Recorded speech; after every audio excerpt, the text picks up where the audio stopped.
Hi my dear beautiful divine soul. How are you? कैसे हैं आप? आई होप आप सब बहुत अच्छे होंगे और अपनी लाइफ को बहुत अच्छे से एंजॉय कर रहे होंगे। स्वागत है आप सबका आपके अपने ही चैनल माइंड मैटर्स पर। तो गाइस, हमारी जेन योगा की सीरीज चल रही है। तो आज हम इसका नेक्स्ट एपिसोड डिस्कस करेंगे। तो आज हम ये डिस्कस करेंगे कि किस तरह से हमारे सारे सेंटर्स हमारे सारे थॉट्स को डिकोड करते हैं और किस तरह से उनकी फ्रीक्वेंसी घटती या बढ़ती है, और कैसे सेंटर्स में ज़ेन योगा यूनिट्स कलेक्ट होते हैं, कैसे हमारे सेंटर्स की फ्रीक्वेंसी घटती या बढ़ती है और कैसे ये ज़ेन योगा यूनिट्स में स्टोर होती है और कैसे फिर इसकी ट्रांसफॉर्मेशन होती है, और किस तरह से हम अपनी एवरेज रेशो, जो कि एक एवरेज ह्यूमन बीइंग की है, IESM की रेशो एवरेज ह्यूमन बीइंग की 2:4:8:2 है, और किस तरह से ये ट्रांसफॉर्म होके अपनी फ्रीक्वेंसी को बढ़ा के ज़ेन योगा यूनिट्स इकट्ठे करके एक जो हाईली स्पिरिचुअल पर्सन होता है, जिसकी की फ्रीक्वेंसी 5:2:2:1 होती है, किस तरह से ये एक एवरेज फ्रीक्वेंसी से एक इतनी अच्छी स्पिरिचुअल फ्रीक्वेंसी में चेंज हो जाती है। किस तरह से हम अपने सेक्शन 1 के ऊपर काम करके अपने आप को इवॉल्व करके बाकी के सेक्शंस तक हम पहुंच जाते हैं। हमारा माइंड जो भी इम्पल्सेस रिसीव करता है, वो सारी इम्पल्सेस 1/12 पर पल्स की फ्रीक्वेंसी से डिकोड होते हैं। इसका मतलब हमारी हार्ट बीट 72 पर पल्स के हिसाब से धड़कती है कि 1 मिनट में हमारा दिल 72 बार धड़कता है। हर पल्स की बीट में हम 12 थॉट्स को डिकोड करते हैं और हम 12 थॉट्स को डिकोड करते हैं, और उसी वजह से हमारा माइंड नेगेटिव या पॉजिटिव फ्रीक्वेंसी को गैदर करता है और हमारा माइंड काम करता है। अगर एक पल्स बीट में 12 थॉट्स डिकोड हो रहे हैं, तो आप देखिए 1 घंटे में कितने थॉट्स डिकोड हो जाएंगे। 51,840 थॉट्स 1 घंटे में डिकोड होते हैं। तो आप देखिए 1 घंटे में हम कितने सारे थॉट्स अपने अंदर ले जाते हैं, और इसमें से बहुत सारे थॉट्स तो हम कॉन्शियसली ले जाते हैं कि हमें पता है कि हाँ, ये वाला थॉट हम अपने भीतर लेके जा रहे हैं। लेकिन बहुत सारे ऐसे थॉट्स हैं जो अनकॉन्शियसली अंदर चले जाते हैं, बेहोशी में अंदर चले जाते हैं, जिनका हमें पता भी नहीं चलता। अब हमारे 5 सेंसेस के थ्रू बहुत सारे चीजें हमारे अंदर जाती हैं, लेकिन हम अवेयर नहीं होते। तो बहुत सारे थॉट्स का, बहुत सारे इम्पल्सेस का हमें पता ही नहीं चलता कि ये चीजें भी हमारे अंदर घर कर गई हैं। यही कारण है कि 1 घंटे में 51,000 से भी ज्यादा थॉट्स हमारे अंदर चले गए हैं, और अनअवेयरनेस के कारण, बेहोशी के कारण हमें पता ही नहीं चलता कि हमारे अंदर इतने सारे थॉट्स भर गए हैं। इसी से आपको पता चलेगा कि आप अपनी कितनी एनर्जी ड्रेन कर रहे हैं। फिजिकली एनर्जी तो ड्रेन होती ही है जब हम फिजिकली बहुत सारी एक्टिविटीज करते हैं, अपने शरीर से भागा दौड़ी सारा दिन हम इतने काम करते हैं, उससे तो हम थकते ही थकते हैं, हमारी एनर्जी ड्रेन होती ही होती है। लेकिन ये जो इंटरनली हमारे अंदर चल रहा है, थॉट्स, इतने थॉट्स जो कि हमें पता ही नहीं चलता, किसी से बात कर रहे हैं तब भी अंदर कुछ और ही चल रहा है। तो आप देखिए कितनी लीकेजेस होती हैं, कितने सारे थॉट्स चलते हैं हमारे अंदर, जिसकी वजह से हमारी इतनी सारी एनर्जी ड्रेन हो जाती है।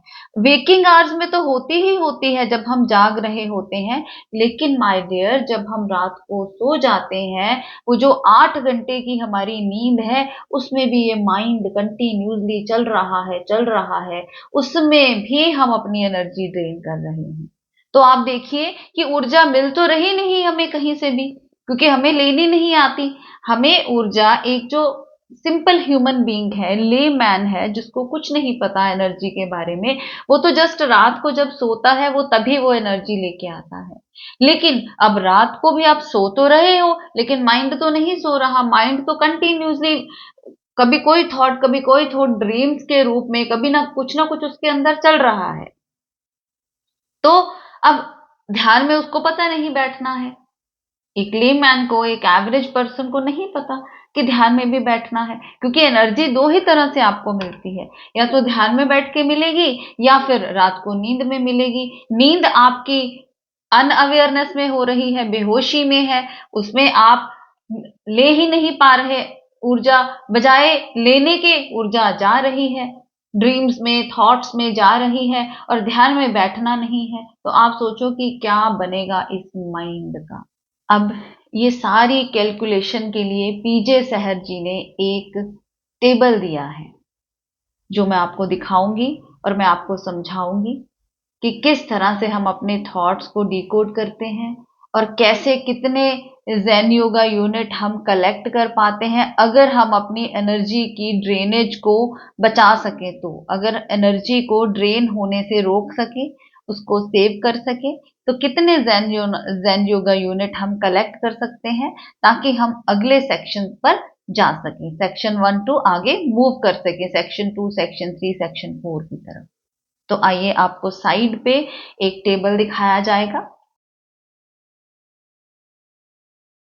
यहां पर हम एम सेंटर को कंसीडर नहीं करेंगे, क्योंकि एम सेंटर तो डिकोड करता है जिस तरह से आपके आईईएस सेंटर्स काम करते हैं, उसके अकॉर्डिंगली वो जस्ट रिजल्ट देता है। अब टेबल में हमारे पास 4 कॉलम होंगे। पहला कॉलम रिजल्टिंग इंटेंसिटी का होगा, दूसरा टाइम टेकन पर डिकोडिंग ऑपरेशन का होगा, यानी कि हर डिकोडिंग के ऑपरेशन में कितना टाइम लगता है, कि जब डिकोडिंग चल रही है, उस विचार को समझा जा रहा है, तो उस विचार को समझने में टाइम कितना लगा है। जैसे कि पहली रो में आप देखेंगे कि 12 थॉट्स को डिकोड करने में 1/12 पल्स का समय लगा है। उसी हिसाब से आप नीचे देखेंगे कि अगर 7 थॉट्स डिकोड होते हैं तो उसमें कितना समय जाता है, उसमें 1/10 पल्स का समय जाता है। इसमें 1/1 लिखा हुआ है, लेकिन ये 1/10 है। यहां पर आप plus minus 20 zen yoga unit इकट्ठा कर पाएंगे। उसी तरह अगर आप लास्ट में देखें तो 1 पल्स बीट इकट्ठा करने में अगर एक थॉट आता है, तो उस एक थॉट को डिकोड करने में आपको 1 पल्स बीट का समय लगता है। मतलब 1 पल्स बीट में आप एक थॉट डिकोड कर पाते हैं, तो वो आपको सबसे ज्यादा रिजल्टेंट इंटेंसिटी देगा, यानी कि प्लस माइनस 300। तो ये कैसे पॉसिबल है? यहां आपने टेबल में 1 से 8 को देखा, हम maximum plus minus 300 intensity gather कर सकते हैं। इसके बाद का जो टेबल है वो सेक्शन 2 के लिए है, लेकिन अभी हम यहां सेक्शन 2 को एक्सेस नहीं कर सकते हैं। तो हम काम कर सकते हैं अपने सेक्शन 1 पर। तो हम कोशिश करेंगे कि अपने सेक्शन 1 की थॉट्स की इंटेंसिटी को हम कम कर पाएं। जितनी ही हम अपनी थॉट्स की फ्रीक्वेंसी को कम करेंगे, उतनी ही हमारी जो है वो ज़ेन योगा यूनिट हम ज्यादा गैदर कर पाएंगे, उतना ही हमारा आई सेंटर ज्यादा काम करेगा और रिजल्टेंट इंटेंसिटी बढ़ेगी। इस चीज को करने के लिए हमें सबसे ज्यादा हेल्प मिलेगी 3 स्टेप रिदमिंग ब्रीदिंग से और ड्रिफ्ट वॉचिंग से। 3 स्टेप रिदमिंग ब्रीदिंग मैं आपको अगले एपिसोड में समझाऊंगी कि वो क्या होता है, हम किस तरह से अपनी सांसों को कंट्रोल करके, किस तरह से हम अपनी सांस को अच्छे तरीके से लेकर अपनी थॉट्स की इंटेंसिटी को कम कर सकते हैं और रिजल्टेंट इंटेंसिटी को बढ़ा सकते हैं। इन दोनों चीजों को हमें साइमल्टेनियसली करना है। तो 3 स्टेप रिदमिंग ब्रीदिंग के लिए आप 10-15 मिनट का टाइम रोज निकालें, और इसको रोज करना है, इसकी प्रैक्टिस आपको रोज करनी है। आप देखेंगे कि एक एवरेज इंसान 1 मिनट में 18 से 20 सांसें लेता है। क्योंकि उसकी सांसें आजकल विकृत हो चुकी हैं। एक इंसान अच्छे तरीके से सांस नहीं ले रहा है, तो इस वजह से उसकी थॉट्स की इंटेंसिटी बढ़ती जा रही है। अगर हम इस ब्रीदिंग टेक्निक को करेंगे तो एक इंसान इसकी प्रैक्टिस करके अपनी सांसों को 1 मिनट में 12 सांसों तक ला सकता है। 18 से 20 से वो 1 मिनट में 12 सांसें ले सकता है। हमें 1 मिनट में 12 सांसें ही लेनी चाहिए, लेकिन हमारा लाइफस्टाइल गलत है, हमारा सांस लेने का तरीका गलत है, जिसकी वजह से हम 18 से 20 सांसें ले रहे हैं 1 मिनट में। अगर हम 3 स्टेप रिदमिक ब्रीदिंग की प्रैक्टिस करेंगे तो हम अपनी सांसों को 1 मिनट में 12 तक लेके आ सकते हैं। तो उस समय हमारा हार्ट बीट रेट होगा 72। अगर आप नॉर्मल रिलैक्स कर रहे हो तो आपका पल्स 72 ही होगा। लेकिन आजकल का जो टाइम है, इस टाइम में लोगों का पल्स रेट 80 से कम आता ही नहीं है, 80 से नीचे आता ही नहीं है। अगर आप मेडिटेट करते हैं और 3 स्टेप रिदमिक ब्रीदिंग करते हैं तो आपका पल्स रेट 72 से 51 के बीच में आ जाएगा।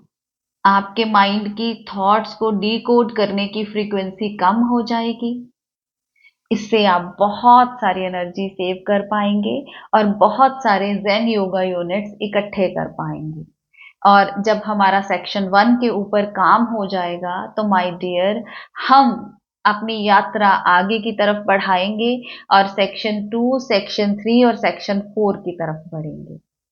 तो इसके लिए हम नेक्स्ट एपिसोड में बात करेंगे।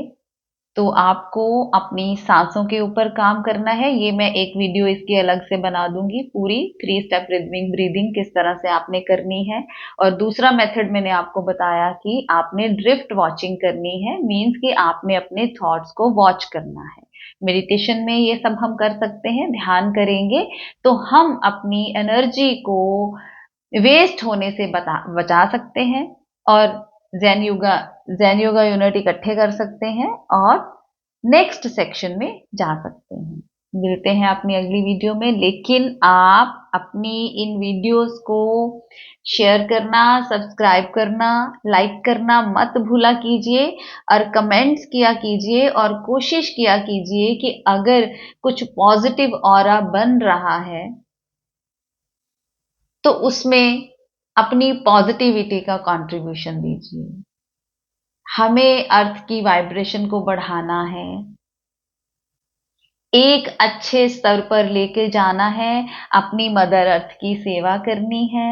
हम लोगों ने यहाँ जन्म लिया है तो ये हमारा फर्ज बनता है कि हम अपनी धरती मैया की अपनी वाइब्रेशन बढ़ा के मदद करें। मिलते हैं अपने अगले वीडियो में, तब तक के लिए बाय बाय।